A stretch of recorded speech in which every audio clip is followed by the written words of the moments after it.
बात आज की चैनल के कार्यक्रम आर पार में मैं सुरेंद्र चतुर्वेदी आपका स्वागत करता हूं।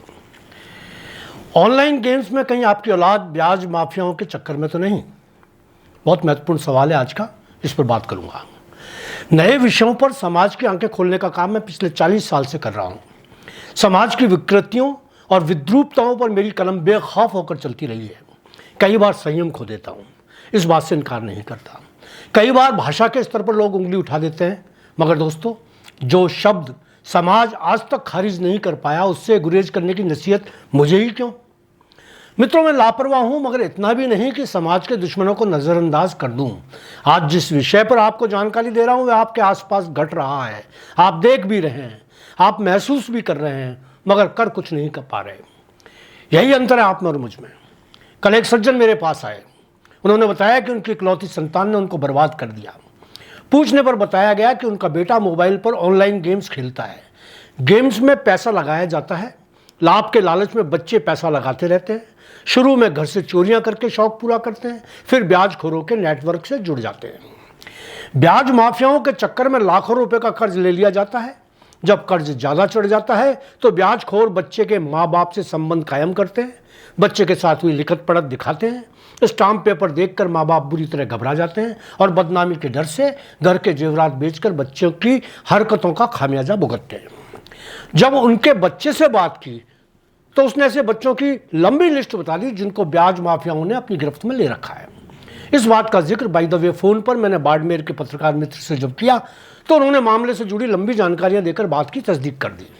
उन्होंने बताया कि ऑनलाइन गेमिंग के दुष्परिणाम अजमेर में ही नहीं, बाड़मेर, कोटा, सीकर, गंगानगर, उदयपुर तथा राज्य के अन्य जिलों में भी देखने को मिल रहे हैं।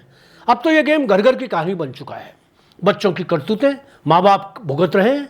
10वीं 11वीं में आए विद्यार्थियों ने 10 लाख रुपए कर्ज ले रखे हैं। पूरे राज्य में ऑनलाइन गेमिंग और ब्याजखोरों का गठजोड़ खुलेआम चल रहा है। 10वीं 11वीं से आए विद्यार्थियों ने 10 लाख रुपए ब्याज पर उठा रखे हैं। कर्ज देने वाले 10 रुपए सैकड़ा ब्याज वसूल रहे हैं। इस गोरख धंधे में एक युवक फंसता है तो दूसरे को भी फंसा लेता है। गेम खेलने वाले सैकड़ों छात्र ब्याज माफियाओं के झांसे में आए हुए हैं।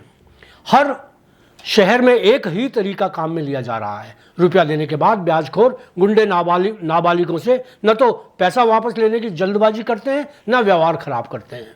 जैसे ही कर्ज लाखों में पहुंचता है, वह उन पर हावी हो जाते हैं। फिर एक दूसरा ब्याजखोर कर्ज उतारने के लिए नाबालिग के पास पहुंच जाता है। वह उसको उधार देकर पुराना उधार चुकाता है और उसे अपनी गिरफ्त में ले लेता है। नाबालिग ये सोचते हैं कि चलो एक का तो कर्जा चुका। यह वह नहीं समझ पाते कि जिस दूसरे व्यक्ति ने कर्ज चुकाया वह भी उसी गैंग का सदस्य है। जब कर्ज 10 लाख तक पहुंचता है तब बात माँ बापों तक पहुंचती है। मूल और ब्याज की वसूली के लिए माँ बाप के साथ गुंडागर्दी की जाती है। माँ बाप घर और बच्चे की इज्जत बचाने के लिए बात पुलिस तक पहुंचने में कतराते हैं। सयाने होते बेटों का भविष्य बचाने के लिए अपना सब कुछ लुटाकर ब्याज भर के बच्चों को मुक्त करवा लेते हैं। इस बारे में जानकारी मिली कि एक कारोबारी जिसका कारोबार बहुत शानदार चल रहा है, उसका बेटा ब्याजखोरों का शिकार हो गया। ऑनलाइन गेमिंग में उसने 10 लाख का उधार सर पर चढ़ा लिया। बेटा पैसे वाले का था, इसलिए ब्याजखोर जानते थे कि इज्जत बचाने को उसका बाप पैसा चुकाएगा ही। हुआ भी यही कि आखिर उसने पैसा चुका दिया। अन्य मामले में एक उच्च अधिकारी के पुत्र ने 11 लाख रुपए ब्याज पर चढ़ा लिए। काफी उज्जत के बाद 8 लाख में मामला निपटाया गया।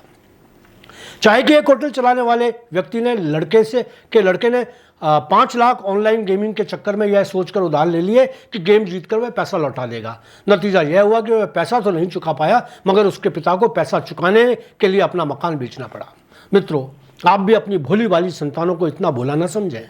उनके मोबाइल पर नजर रखें, मोबाइल के ऐप्स चेक करते रहें। हो सकता है पढ़ाई में व्यस्त न होकर आपका लाडला ऑनलाइन गेम्स खेल रहा हो। उसके और खुद के बर्बाद होने से पहले कड़ा नियंत्रण स्थापित कर लें।